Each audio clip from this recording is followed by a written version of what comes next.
Greetings, beautiful people. Welcome back to Find XYZ. If you are new to this channel, please subscribe. Let's try this Edexcel GCSE Paper 1 examination non-calculator paper. This is level 3. C is a circle with equation s squared plus y squared is equal to 4. Find the equation of the tangent to C at a point p, 1 where p is greater than 0. We've been told to give our answer in the form y plus square root of a x is equal to b, where a and b are integers. Let's begin. Now we know circle C, so let's represent the circle. This is our circle. But looking at the equation of the circle, you can clearly see this looks very familiar. This looks like a theorem that you are very familiar with. Can you guess the theorem? Enter that in the comment section. But let's continue with the solution. I've drawn the coordinate system on the circle. You can clearly see this is our center. One property about our circle is that if you draw a line from the center to any point of the circumference, that line has a name.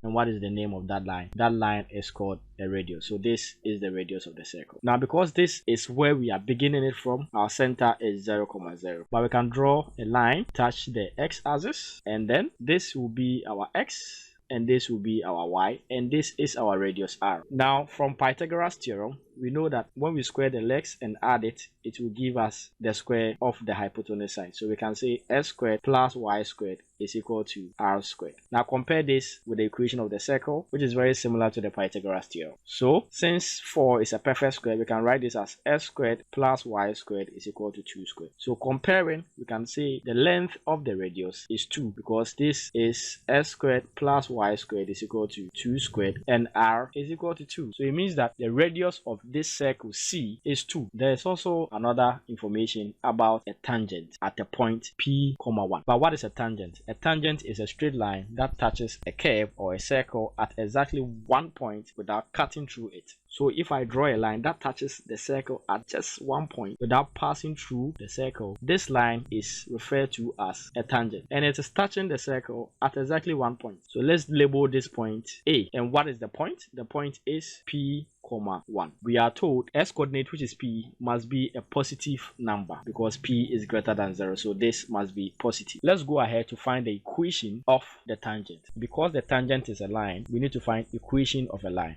And to find the equation of the line, we need two important ingredients. We need gradient, which is the same as slope, and we also need a point on the line. But you can clearly see we have two most important lines here. We have a radius, which is a line, and we also have a tangent, which is a line. And they are all meeting at a point. But before we can find the equation of the tangent line, we need to know the value of p. So let's find the value of p. Considering the point on the radius, this point is 0, 0, and we have point A, which is p, 1. We can see the distance from this point to this point is p. If I move from 0 to p, this is p, and moving from this point to this point is just 1. So we can say that p squared plus 1 squared should give us 2 squared. That is applying Pythagoras theorem. And we can say p squared, what is 1 squared? That will give us 1. And what is 2 squared? That will give us 4. Then we can subtract 1 from both sides. So we can say p squared is equal to, what is 4 minus 1? That will give us 3. Because we are looking for p, not p squared, we have to take the square root of both sides. And that will give us p, because square root and square will cancel each other. So we have plus or minus root of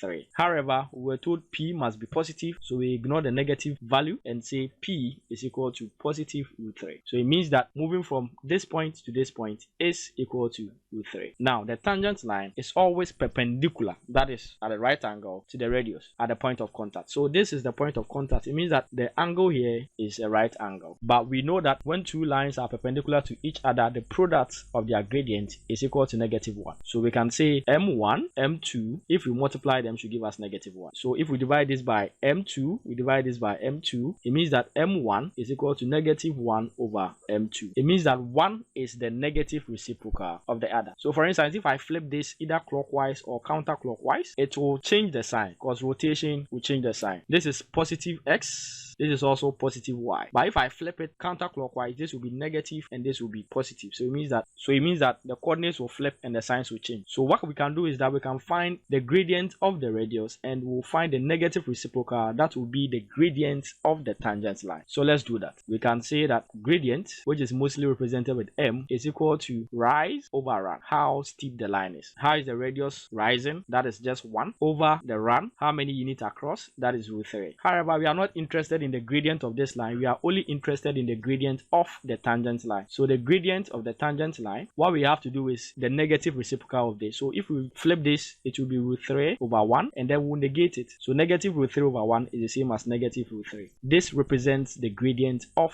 the tangent line. So now we have the ingredient to find the equation of that line, which is the tangent. First, we need the gradient, which is negative root 3, and we need a point on the line. And the point on the line has already been established as p, 1, and we know p to be root 3, so we have root 3, 1. So let's use these two ingredients to find that equation of the tangent line. So equation of the line, we have our gradient, which is negative root 3, and we have the point to be root 3, 1. Now I want us to use the point slope method, which is y minus y1 is equal to mx minus x1. This is very similar to the slope of the line. So we'll label the point as x1, y1, then we'll substitute these in the equation. So what is y1? Y1 is 1. What is m? M is negative root 3 into bracket x minus what is x1? X1 is also root 3. Then we can expand. So we have y minus 1 is equal to negative root 3 times x will give us negative root 3x. Negative root 3 times negative root 3. Negative times negative will give us positive root 3 times root 3. Now from indices, we know root a times root a will give us a, because this is a to the power half times a to the power half. And indices will tell us that if the bases are the same and they are multiplying, we add the exponent. So this will give us half plus half, which will give us a to the power 1, which is the same as a. So similarly, root 3 times root 3 will give us 3. Then, and we are told to arrange the equation in this form: y plus root a x is equal to b. That is this format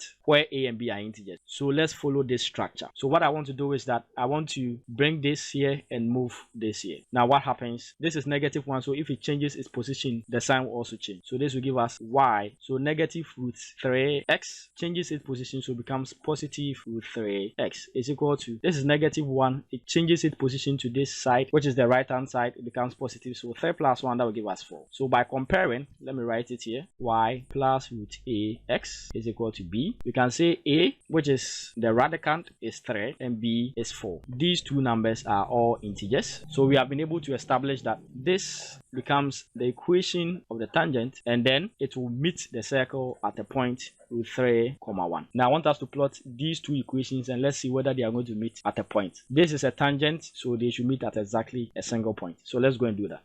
So the first equation is the equation of the circle, which is x squared plus y squared should be equal to 4. Can you see the circle? Any point from the center, which is 0, 0 to the radius, is 2 units. Then let's bring our equation of the tangent and let's see whether it will touch the circle at exactly 1 point. So we had y plus root 3x is equal to 4. Now you can clearly see that this tangent line is touching the circle at exactly 1 point. But let's verify the point of contact. Now let's see. Now the point of contact is 1.73201, which is the same as root 3, 1, which is the point called, I labeled it as A. So point A is where the tangent will meet the circle. So that is our circle C and our tangent line, and they are meeting at a point root 3, 1. Thank you for joining me. If you found this helpful, kindly leave a comment, tag your friends under this video, share this video to all your friends, and I'll be back with another video. Until then, I'm out.